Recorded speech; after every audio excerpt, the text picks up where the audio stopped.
بسم اللہ الرحمن الرحیم۔ السلام علیکم ورحمۃ اللہ۔ نبی کریم صلی اللہ علیہ وآلہ وسلم نے فرمایا 6 عورتیں ایسی ہیں جن کی نماز ان کے منہ پر مار دی جائے گی۔ ان 6 عورتوں میں سب سے پہلی عورت یہ ہے۔ محترم ناظرین، یہ ذرا تصور کیجئے، ایک عورت ہے، رات کا آخری پہر ہے، ہر طرف سناٹا طاری ہے، بستر کی گرمی چھوڑ کر وہ اٹھتی ہے، ٹھنڈا پانی کپاتا جسم، وضو کے ہر چھینٹے کے ساتھ دل میں ایک ہی خیال ہے کہ میں اللہ کے سامنے کھڑی ہونے جا رہی ہوں۔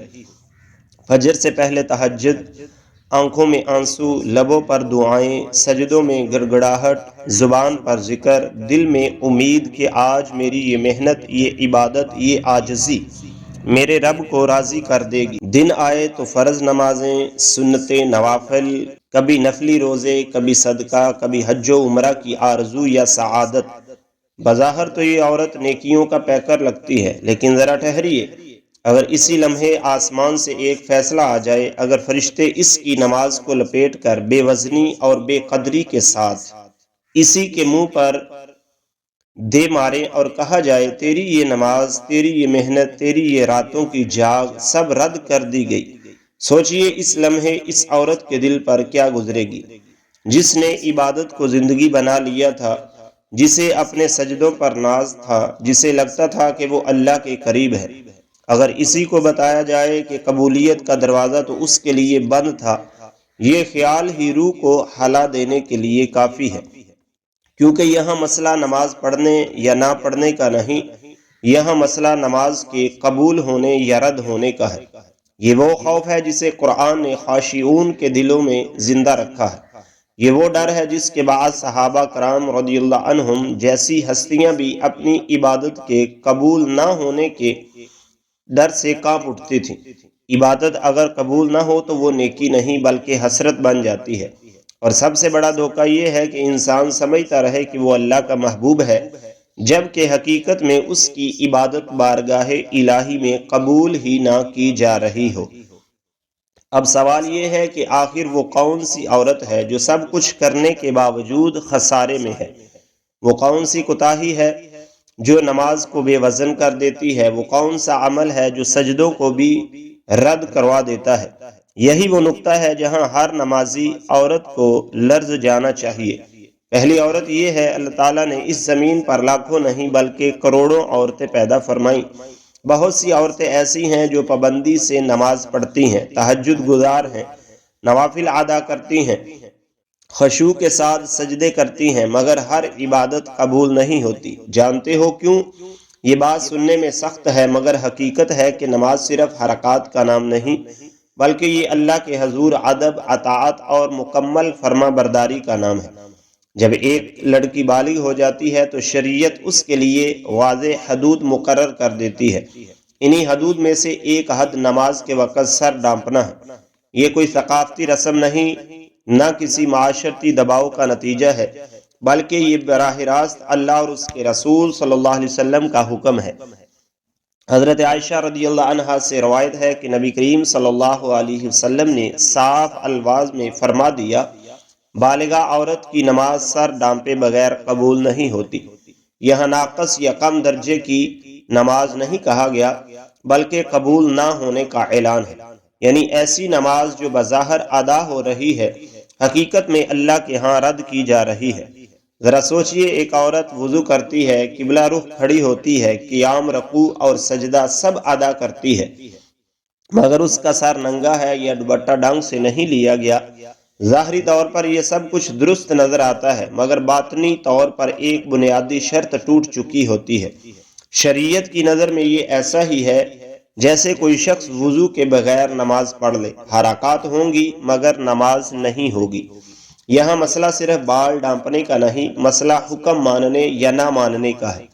نماز میں سر ڈانپنا دراصل اس بات کا اعلان ہے کہ میں اللہ کے سامنے کھڑی ہوں، اس کی عظمت کو مانتی ہوں اور اس کے حکم کے آگے سر جھکاتی ہوں۔ جب سر ننگا ہو تو گویا زبان سے تو اللہ اکبر کہا جا رہا ہے، مگر عمل سے اس کے حکم کو نظر انداز کیا جا رہا ہے۔ بعض عورتیں یہ کہہ کر خود کو تسلی دیتی ہیں کہ دل صاف ہونا چاہیے، مگر یاد رکھیے دل کی صفائی کا دعویٰ وہی معتبر ہوتا ہے جو اطاعت حکم کے ساتھ ہو۔ اللہ کے رسول صلی اللہ علیہ وسلم نے جو حد مقرر کر دی، اس کے بعد کوئی تعویل، کوئی منطق، کوئی جذباتی دلیل عبادت کو بچا نہیں سکتی۔ ایسی عورت جو بالغ ہونے کے بعد نماز میں سر ننگا رکھتی ہے وہ بظاہر نمازی ہوتی ہے، مگر حقیقت میں اس کی نماز قبولیت کے دروازے تک پہنچنے سے پہلے ہی لوٹا دی جاتی ہے۔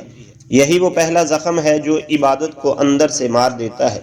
دوسری عورت، اس دھرتی پر اللہ تعالیٰ نے بے شمار عورتیں اتاری، بہت سی ایسی بھی ہیں جو نماز کو اپنی پہچان سمجھتی ہیں، وقت کی پابند، سجدوں میں رونے والی، مگر حیرت یہ ہے کہ سب کی نماز آسمان تک نہیں پہنچتی۔ جانتے ہو کیوں؟ یہ نقطہ بظاہر معمولی لگتا ہے، مگر شریعت کی نظر میں یہ معمولی نہیں بلکہ فیصلہ کن ہے۔ نماز اللہ کے حضور حاضری ہے، اور حاضری آدھے حکم ماننے سے قبول نہیں ہوتی۔ جو عورت نماز میں کھڑی ہو مگر اس کے بال ظاہر ہوں، چاہے تھوڑے ہوں یا زیادہ، شریعت کے مطابق اس نے نماز کی ایک بنیادی شرط کو توڑ دیا۔ جو عورت اپنے بال نہیں ڈھانپتی، اس کی نماز قبول نہیں ہوتی۔ یہاں کوئی گنجائش نہیں چھوڑی گئی کہ سر کا کچھ حصہ ڈھک جائے تو بات بن جائے گی۔ اگر بال ظاہر ہیں تو نماز ناقابل قبول ہے، چاہے عورت نے کتنے ہی سجدے کیوں نہ کیے ہوں۔ بال دراصل عورت کے سطر میں شامل ہیں، اور نماز میں سطر کا ڈھانپنا شرط صحت ہے۔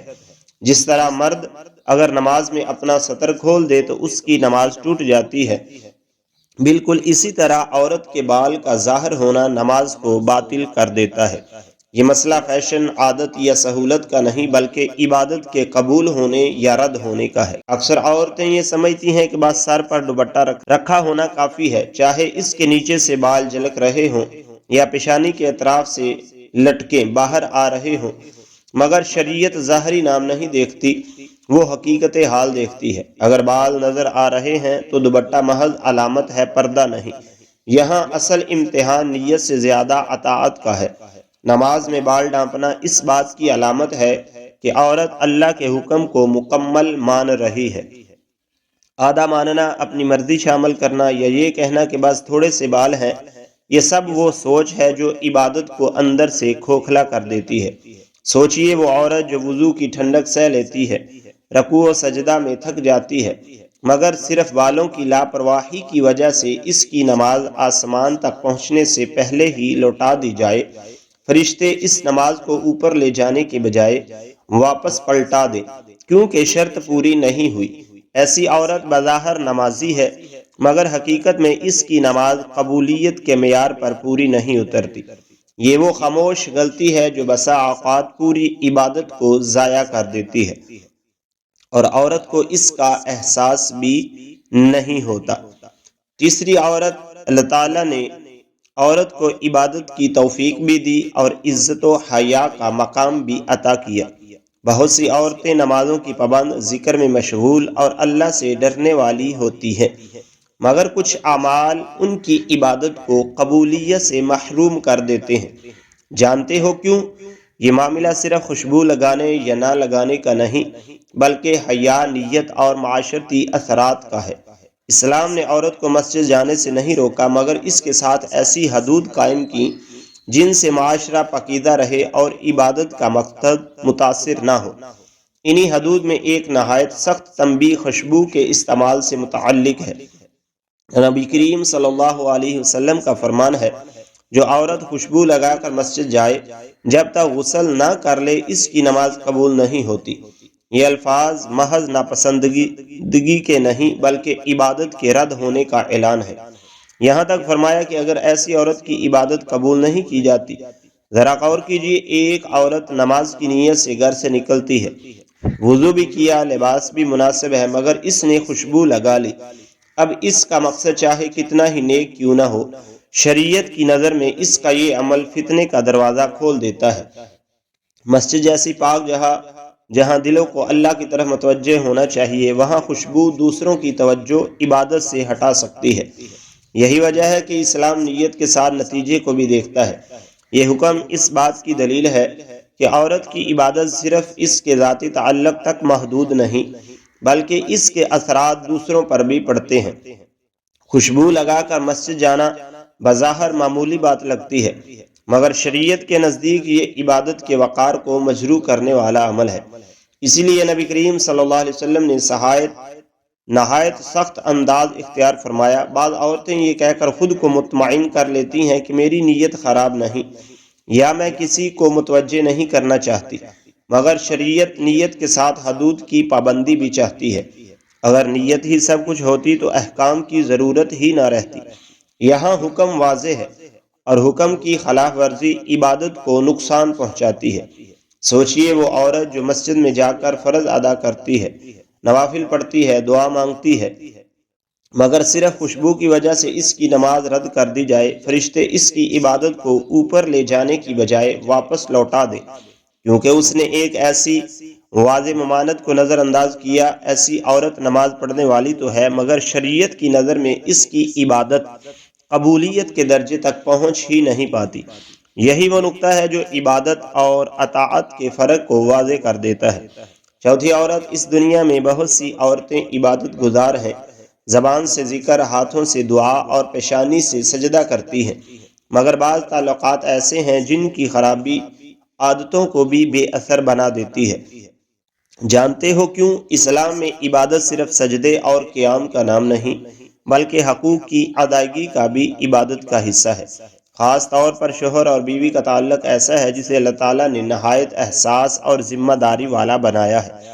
جب اس تعلق میں دانستہ ناراضگی، ضد یا حق تلفی داخل ہو جائے تو اس کا اثر سیدھا عبادت پر پڑتا ہے۔ نبی کریم صلی اللہ علیہ وآلہ وسلم نے فرمایا، ایسی عورت جس سے اس کا شوہر ناراض ہو، اس کی نہ نماز قبول ہوتی ہے اور نہ کوئی نیکی اوپر جاتی ہے۔ یہاں صرف نماز نہیں بلکہ ہر نیکی کے رک جانے کا ذکر ہے، یعنی عبادت کا پورا نظام متاثر ہو جاتا ہے۔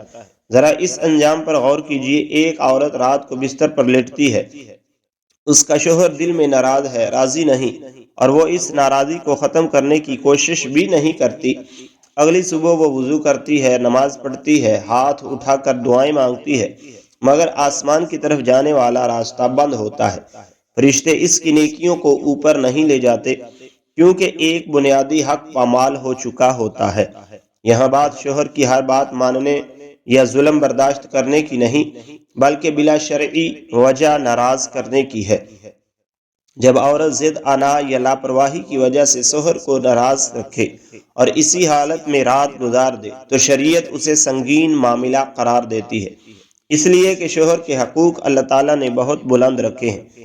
بعض عورتیں سمجھتی ہیں کہ عبادت کا تعلق صرف اللہ سے ہے، انسانوں سے نہیں، مگر حقیقت یہ ہے کہ جس عبادت کے ساتھ بندوں کے حقوق کی پامالی جڑی ہو وہ اللہ کے ہاں وزن کھو دیتی ہے۔ شوہر کی ناراضگی ایسی دیوار بن جاتی ہے جو عبادت اور قبولیت کے درمیان کھڑی ہو جاتی ہے۔ سوچئے وہ عورت جو رات بھر ناراضی کی فضا میں سوتی ہے، پھر صبح اللہ کے سامنے کھڑی ہو کر رحم کی دعا کرتی ہے، مگر اس کے اپنے رویے نے اس کی دعا کو روک رکھا ہوتا ہے۔ یہی وجہ ہے کہ ایسی عورت کو صراحتاً ان میں شامل کیا گیا ہے جن کی نماز رد کر دی جاتی ہے۔ یہ نکتہ ہر عبادت گزار عورت کے لیے ایک سخت تنبیہ ہے کہ صرف سجدے کافی نہیں، جب تک رشتوں کے حقوق ادا نہ کیے جائیں عبادت قبولیت کا راستہ نہیں پاتی۔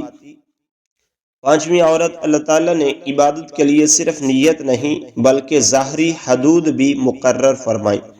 بہت سی عورتیں نماز پڑھتی ہیں، وقت کی پابندی کرتی ہیں، مگر کچھ غفلتیں ایسی ہیں جو عبادت کو شکل تو دیتی ہیں، روح نہیں۔ جانتے ہو کیوں؟ نماز میں کھڑا ہونا صرف اللہ کے سامنے موجود ہونا نہیں، بلکہ اللہ کے مقرر کردہ آداب کے ساتھ حاضر ہونا ہے۔ عورت کے لیے نماز کی صحت کا ایک بنیادی تقاضا یہ ہے کہ اس کا سطر مکمل طور پر ڈھکا ہو۔ اگر لباس ظاہراً موجود ہو مگر شریعت کے معیار پر پورا نہ اترے تو ایسی نماز کو نماز ہی نہیں کہا جاتا۔ اگر عورت باریک کپڑے پہنے جن کے اندر سے جسم جلکتا ہو، یا آدھی آستین ہو، یا سینہ صحیح طرح نہ ڈھکا ہو، یا نیل پالش لگی ہو تو ایسی حالت میں عورت کی نماز نہیں ہوتی۔ یہ محض ناپسندیدگی نہیں بلکہ نماز کے رد ہونے کا حکم ہے۔ باریک اور جسم سے چپکے ہوئے کپڑے بظاہر جسم کو ڈانپ لیتے ہیں، مگر حقیقت میں سطر کو ظاہر کر دیتے ہیں۔ شریعت کا اصول یہ ہے کہ جس لباس سے جسم کی بناوٹ نمایاں ہو وہ نماز کے لیے قابل قبول نہیں۔ اسی طرح آدھی آستین اس وقت مسئلہ بنتی ہے جب سطر کا حصہ کھلا رہ جائے۔ نماز میں جسم کا وہ حصہ کھل جانا جو ڈھانپنا فرض ہے عبادت کو باطل کر دیتا ہے۔ چھٹی عورت، اللہ تعالیٰ نے نماز کو چند حرکات کا مجموعہ نہیں بنایا بلکہ اس کے لیے واضح ارکان مقرر فرمائے۔ بہت سی عورتیں نماز پڑھتی ہیں، دعائیں مانگتی ہیں، مگر جب رکن ٹوٹ جائے تو عبادت باقی نہیں رہتی۔ جانتے ہو کیوں؟ فرض نماز میں قیام یعنی کھڑے ہو کر نماز پڑھنا کوئی اضافی عمل نہیں بلکہ نماز کا بنیادی رکن ہے۔ قرآن و سنت اور فقہ کا متفقہ اصول ہے کہ جب تک انسان کھڑے ہونے پر قادر ہو نماز بیٹھ کر ادا کرنا جائز نہیں۔ یہ حکم مرد و عورت دونوں کے لیے برابر ہے۔